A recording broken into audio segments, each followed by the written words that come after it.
ہم اپنے آپ کو کیا کہتے ہیں؟ اہل سنت وال۔ اچھا، اب یہاں پر ایک بات ذہن میں رکھ لینا کہ اہل سنت والجماعت تو سارے چاروں ائمہ کی اقتداء کرنے والے جو لوگ ہیں نا، چاہے وہ حنفی ہوں، چاہے مالکی ہوں، چاہے شافعی ہوں، چاہے حنبلی ہوں، یہ چاروں ائمہ کی اقتداء کرنے والے لوگ کون ہیں؟ صرف ہم ہی نہیں ہیں، چاروں ائمہ کی اقتداء کرنے والے لوگ کون ہیں؟ اہل سنت والجماعت۔ لیکن ہم آج کل اپنے آپ کو کیا کہتے ہیں؟ بولو، دیوبندی۔ تو دیوبندی کو کہتے ہیں بھائی، کیا ضرورت ہے دیوبندی کہنے کی؟ اس کی ایک وجہ ہے، وجہ یہ ہے کہ جب ملاوٹ کسی چیز میں ہوتی جائے نا، تو پھر کھری چیز کو بیان کرنے کے لیے ذرا تفصیل کرنی پڑ جاتی ہے۔ مثال کے طور پر پہلے زمانے میں جب گھر میں گھی ختم ہو جاتا تھا تو خاوند کاروبار پہ جانے لگتا تو بیوی پھر ایک لفظ کہتی تھی، جی گھی ختم ہو گیا ہے لیتے آنا۔ کیا کہتی تھی؟ گھی ختم ہو گیا ہے۔ تو گھی کے لفظ سے خاوند کو سمجھ آ جاتی تھی میں نے کیا لانا ہے۔ اللہ کی شان دیکھو، بناوٹی گھی آ گئے، ڈالڈا گھی آ گیا، فلاں گھی آ گیا۔ تو اب بیوی کو تو اصلی گھی چاہیے تھا، ٹھیک ہے نا؟ لہذا اب جب خاوند جانے لگا تو بیوی نے کہا جی دیسی گھی لے آنا۔ تو دیسی کا لفظ اس کی کیوں لگانا پڑ گیا؟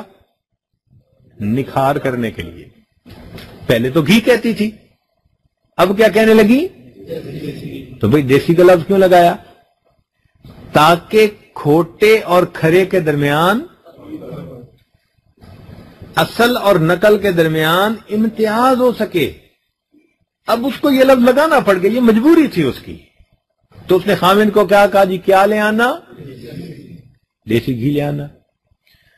اب کیا ہوا کہ لوگوں نے وہ دیسی گھی حاصل کرنے کا طریقہ یہ نکالا کہ دودھ کے اندر ڈالڈے گھی ڈال دیے دہی جمانے سے پہلے، اور پھر اس کا انہوں نے جو ہے نا وہ مکھن نکال کے گھی نکالا، تو یہ پھر ملاوٹ والا۔ تو اب یہ بھی نہیں کہہ سکتے کہ دیسی گھی لانا، اب بیوی کہنے لگی جی اصلی دیسی گھی لے آنا۔ تو اب اس کو ایک لفظ اور استعمال کرنا پڑ گیا۔ تو یہ جو لفظ وہ استعمال کر رہی ہے وہ اپنی مجبوری کی وجہ سے کر رہی ہے۔ کس کے لیے کر رہی ہے؟ اصلی دیسی گھی، کہ ایسا دیسی گھی کہ جس میں ڈالڈا کی ملاوٹ سے نہ گھی نکالا گیا ہو، بسلے دودھ سے ڈائریکٹ گھی نکالا گیا۔ جس طرح اس عورت کی یہ مجبوری تھی، ہماری بھی یہ مجبوری ہے کہ اتنے فتنے آ گئے ہیں دنیا میں کہ صحیح نشاندہی کرنا مسئلہ بن گیا ہے۔ لہذا اب کوئی ہم سے جب پوچھتا ہے کہ تم کون ہو، اور ہم آگے سے صرف ایک لفظ بتا دیں جی دیوبندی، تو اس دیوبندی کے ایک لفظ سے ہر چیز اس کے اوپر واضح ہو جاتی ہے، ہمیں مزید تفصیل نہیں کہنی پڑ جاتی۔ ورنہ اہل سنت والجماعت اگر ہم کہیں گے تو بھئی اہل سنت والجماعت تو بریلوی بھی کہتے ہیں اپنے آپ کو، تو پھر آگے بتانا پڑے گا نا کہ ہم کون ہیں۔ بات سمجھ گئے نا؟ تو اس لیے یہ مجبوری ہے کہ ہمیں اپنی شناخت کے لیے ایک لفظ استعمال کرنا پڑتا ہے۔ اصل لفظ تو ہے اہل سنت لیکن اگر اہل سنت والجماعت کے آگے اندر بتانا پڑے تو ہم کیا بتاتے ہیں؟ تو ایک لفظ سے سارا مسئلہ حل ہو جاتا ہے، لوگوں کو پتہ چل جاتا ہے۔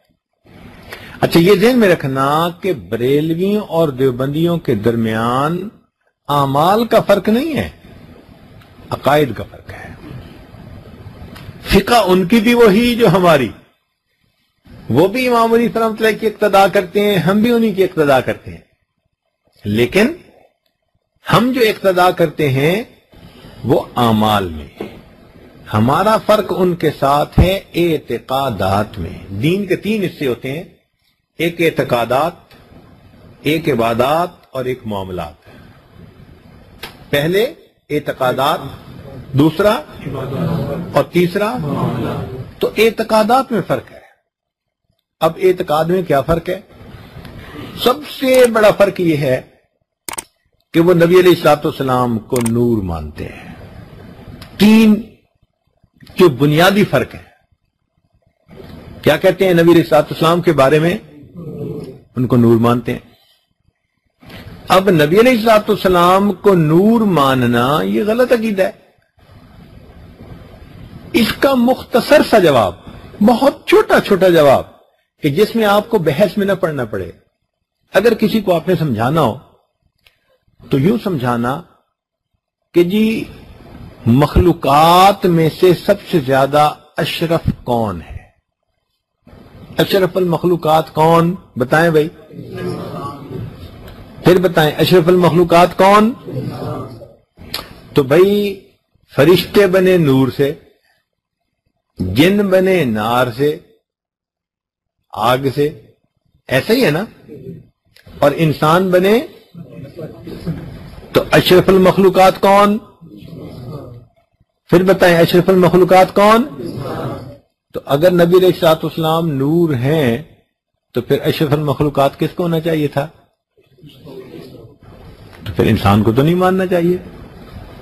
جو مانتا ہے کہ انسان اشرف المخلوقات ہیں تو وہ کیا مان رہا ہے؟ دوسرے لفظوں میں کہ نبی علیہ الصلوۃ والسلام بشر تھے،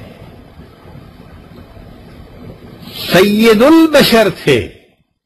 نبی علیہ الصلوۃ والسلام کی وجہ سے ہی انسانیت کو شرف ملا. اگر ان کو ہی نور والی مخلوق کے حصے میں ڈال دیا تو پھر تو بھائی نور والی مخلوق اشرف ہو جائے گی نا، اسی کو ماننا پڑے گا. تو یہ بات سمجھ میں آ گئی کہ نبی علیہ الصلوۃ والسلام سید البشر ہیں اور ان کی وجہ سے ہی بشر کو فضیلت حاصل ہے.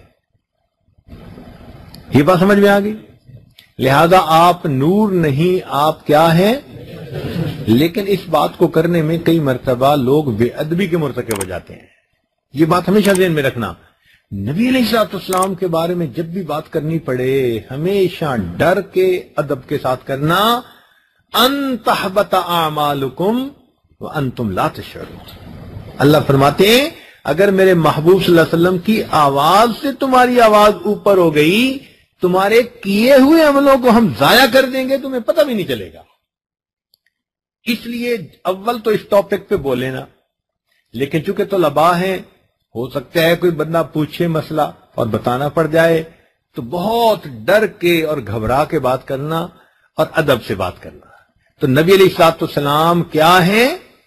سید البشر ہیں. صرف بشر کا لفظ کہنے کی بجائے کیا لفظ لگائیں؟ سید البشر ہے. لہذا بشریت کو جو فضیلت ہے وہ نبی علیہ الصلوۃ والسلام کی وجہ سے ہے.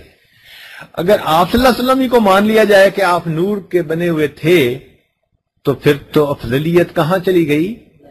ملائکہ کے پاس چلی گئی. تو بات سمجھ میں آ گئی. کیوں کہتے ہیں کہ نور ہے؟ نبی علیہ السلام نے فرمایا اول ما خلق اللہ نوری، سب سے پہلے اللہ نے میرے نور کو پیدا فرمایا. تو بھائی وہ تو روح تھی نا. تو روح تو مٹی کی بنی ہوئی نہیں ہے. روح کس چیز سے بنی ہے؟ تو ہر ایک کی روح ایسے ہوتی ہے، وہ تو عالم امر کی آئی ہوئی چیز ہے. لہذا وہ جو نبی علیہ الصلوۃ والسلام نے فرمایا وہ اپنی روح مبارکہ کے بارے میں فرمایا، جس میں مبارک تو اس وقت نہیں نہ بنا تھا. سب سے پہلے کیا چیز پیدا ہوئی؟ روح مبارکہ پیدا ہوئی. تو اس کے لیے نور کا لفظ اگر حدیث میں استعمال ہو گیا تو کوئی اشکال ہی نہیں ہے. بات سمجھ آ گئی نا؟ بات سمجھ آ گئی نا؟ اور ویسے حضرت مولانا قاسم نانوتوی رحمۃ اللہ علیہ انہوں نے بڑی پیاری بات کہی. انہوں نے فرمایا کہ اصل وجہ یہ تھی کہ جیسے یہ جو اندر بلب ہے نا، اس کے اندر لوہے کا بنا ہوا ایک ہیٹر سا ہوتا ہے، چھوٹا سا فیلامنٹ جس کو کہتے ہیں. وہ کس چیز کا بنا ہوا ہوتا ہے؟ لوہے کا بنا ہوا ہوتا ہے، ٹنگسٹن کا. لیکن جب اس میں بجلی آتی ہے تو وہ اتنا روشن ہو جاتا ہے کہ وہ لوہے کا نظر ہی نہیں آتا، ہر چیز ہی روشنی نظر آتی ہے. گویا روشنی اس کی وہ جو لوہا پن تھا اس کے اوپر غالب آ گئی. تو مولانا قاسم نانوتوی رحمۃ فرماتے ہیں کہ بالکل اسی طرح نبی علیہ الصلوۃ والسلام سید البشر تھے، مگر آپ کی نورانیت آپ کی بشریت پر غالب آ گئی تھی. اتنی نورانیت تھی نبوت کی کہ نبوت کی اس نورانیت نے اس بشریت کو اپنے اندر مغلوب کر لیا تھا. اس لیے لوگوں کو دھوکا ہو گیا، وہ کہنے لگے جی کہ نبی علیہ السلام نور ہے. اب ایسا ہی ہے کہ جیسے ایک بندہ بلب کو دیکھ کر کہے جی کہ یہ نور کا بنا ہوا ہے. بھئی نور کا نہیں ہے تو بنا ہوا لوہے کا ہی اندر سے. تو نبی علیہ الصلوۃ والسلام سید البشر ہے. کلیئر ہو گیا؟ اس معاملے میں کوئی ذہن میں سوال تو نہیں نا؟ نور اور بشر کے معاملے میں طے ہو گیا. اگلی بات وہ کہتے ہیں کہ نبی علیہ الصلوۃ والسلام حاضر ناظر. نبی علیہ الصلوۃ والسلام کیا؟ حاضر ناظر. بھئی یہ بھی ٹھیک نہیں. کیسے وہ کہتے ہیں؟ دلیل کیا دیتے ہیں؟ دلیل دیکھو عجیب دیتے ہیں. کہتے ہیں جی جہاں تک خدا کی خدائی وہاں تک حضور کی مصطفائی. بھئی یہ بات تو ہم بھی مانتے ہیں، لیکن یہاں سے یہ نتیجہ کہاں سے نکل آیا کہ جی جہاں تک خدا کی خدائی وہاں تک حضور صلی اللہ علیہ وسلم کی مصطفائی؟ وہ تو بات اپنی جگہ سچی ہے. کہتے ہیں لہذا حضور ہر جگہ حاضر ناظر. بھئی ہر جگہ حاضر ناظر تو نہیں. بادشاہ پورے ملک میں بادشاہ ہوتا ہے، تو کیا بادشاہ پورے ملک میں حاضر ناظر بھی ہوتا ہے؟ یہ تو کوئی بھی نہیں مانتا. بھئی جہاں تک حدود ہیں ملک کی وہاں تک بادشاہ کی بادشاہی ہوتی ہے نا. تو کیا کوئی مانتا ہے کہ بھئی بادشاہ سلامت حاضر ناظر ہیں؟ کوئی بھی نہیں مانتا. تو جو مسئلہ نکالتے ہیں نا وہ عجیب سا نکالتے ہیں آگے سے، حالانکہ وہ مسئلہ نہیں. اب ایسے بندے کو کیسے سمجھائیں؟ یوں سمجھائیں کہ اس سے پوچھیں کہ بھئی ایک بات بتاؤ کہ نبی علیہ الصلوۃ والسلام مکہ مکرمہ میں کتنا عرصہ رہے؟ وہ کہے گا 10 سال، نہ 13 سال. کتنا عرصہ رہے؟ 13 سال. پھر اس کے بعد آپ صلی اللہ علیہ وسلم نے ہجرت فرمائی. تو ہجرت فرمانے کے بعد کہاں آ کر رہے؟ ہجرت فرمائی یا نہیں فرمائی؟ بتاؤ، اونچا بولیں. ہجرت فرمائی نا. ہجرت سے پہلے کہاں تھے؟ ہجرت کے بعد کہاں تھے؟ جو حاضر ناظر ہو اس کو ہجرت کی کیا ضرورت ہوتی ہے؟ ہجرت تو تبھی ہوگی نا کہ پہلے مکہ مکرمہ میں زندگی مبارکہ تھی اور اب مکہ مکرمہ سے. تو جو کہتے ہیں حاضر ناظر اس کا مطلب ہے وہ ہجرت کے قائل ہی نہیں، ہجرت پہ یقین ہی نہیں رکھتے. جب اس طرح سادہ لفظوں میں سمجھائیں گے نا تو دوسرے کو بات سمجھ میں آ جائے گی کہ ہاں واقعی بات ٹھیک ہے. تو یہ بات سمجھ میں آ گئی نا. تیسرا بڑا مسئلہ وہ یہ کہتے ہیں کہ جی نبی علیہ الصلوۃ والسلام مختار کل ہیں. نبی علیہ الصلوۃ والسلام کیا ہے؟ مختار کل ہیں. مختار کل سے مراد وہ یہ لیتے ہیں کہ جی نبی علیہ السلام کو اللہ نے ہر اختیار دے دیا ہے. بھئی ٹھیک ہے اللہ تعالیٰ نے اختیار دیا، لیکن اس کا یہ کہاں سے مطلب نکل آیا کہ خود اللہ تعالیٰ بے اختیار ہو گئے؟ یہ تو کہیں نہیں نا مطلب نکلا. تو کیا کہتے ہیں؟ نبی علیہ الصلوۃ والسلام مختار. اور اس کے دلیل کے طور پہ پتہ کیا ہے؟ خدا جے پکڑے محمد چھڑاوے، محمد دا پکڑا چھڑا کوئی نہیں سکتا. اب یہ دلیل دے رہے ہیں. بھئی یہ دلیل کہاں سے آ گئی بھائی کہ خدا جو پکڑے محمد چھڑاوے، محمد دا پکڑا چھڑا کوئی نہیں سکتا. تو یہ ان کی غلط فہمی ہے کہ وہ اس لیے سمجھتے ہیں کہ نبی علیہ السلام مختار کل ہیں. اب اس کا جواب آنا چاہیے نا. کس کا جواب بھلا؟ مختار. اب ایک بات بتائیں کہ نبی علیہ الصلوۃ والسلام نماز ادا فرماتے تھے؟ بتائیں، پکی بات ہے، ادا فرماتے تھے نا؟ کتنی نمازیں فرض تھیں؟ 5 تھیں یا 1 تھی؟ بتائیں، سوچ سمجھ کے جواب دیں۔ 5 نمازیں فرض تھیں یا 1 فرض تھی؟ فرض تھی نا؟ فرض کا مطلب کیا ہوتا ہے؟ چلیں یہ بتائیں۔ فرض کا مطلب یہ ہوتا ہے کہ وہ کام جس کو کرنا لازم ہو، ایسے ہی نا؟ اور نفل وہ کام ہوتا ہے کہ جس میں بندے کو اختیار ہو۔ نفل وہ کام ہوتا ہے کہ جس میں